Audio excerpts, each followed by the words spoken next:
Prisons are built to punish. Concrete walls, steel doors, rules meant to strip away freedom, identity, and hope.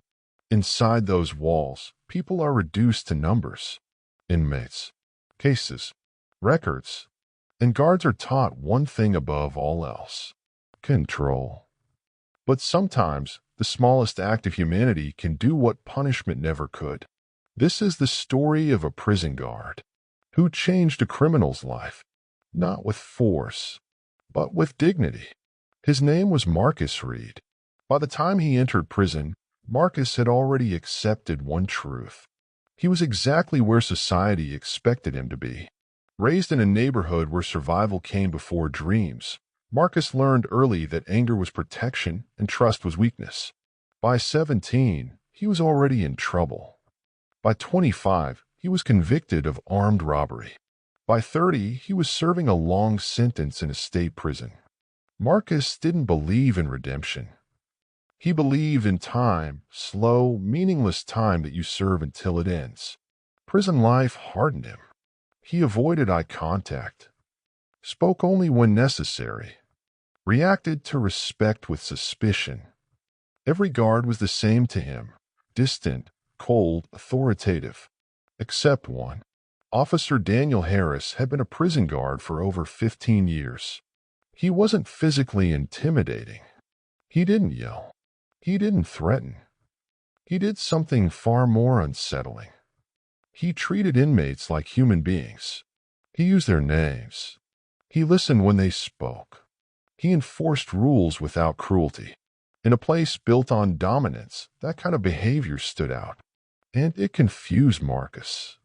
At first, Marcus assumed it was an act. Some guards pretended to be kind until they weren't. So Marcus tested him, ignored instructions, responded with silence, pushed boundaries. Officer Harris never raised his voice. He simply said calmly, "Marcus, you're better than how you're acting."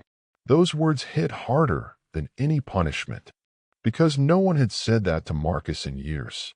Weeks passed, then months. Every morning, Officer Harris greeted him the same way. "Morning, Marcus." No sarcasm, no judgment, just acknowledgement. And slowly, something inside Marcus began to crack. One day, during a routine work detail, Marcus made a mistake that could have cost him privileges or worse. Instead of writing him up immediately, Officer Harris pulled him aside. Not to threaten, to ask, "What happened?" Marcus froze. No guard had ever asked him that before. Not why you broke the rule, but what happened. Marcus didn't answer at first. Then, unexpectedly, he told the truth. He was exhausted, frustrated, overwhelmed by the weight of years he still had left. Officer Harris listened. When Marcus finished, the guard nodded and said, "I can't erase your past, but I can respect your future." He documented the incident fairly. No favoritism, no cruelty. And that fairness changed everything. From that day on, Marcus started to change. Not dramatically, not all at once, but quietly. He stopped getting into fights, started showing up on time, began reading books from the prison library.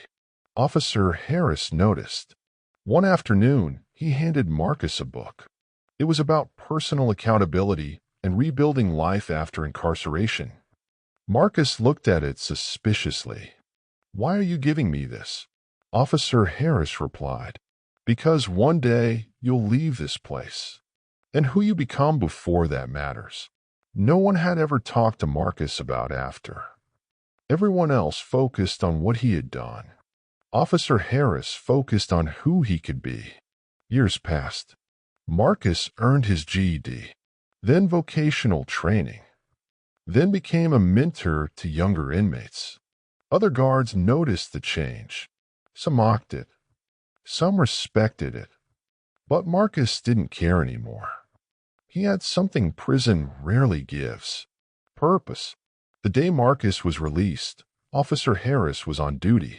There was no ceremony, no speeches, As Marcus prepared to leave, he stopped, turned to the guard, and said quietly, "You're the first person who treated me like I wasn't already lost."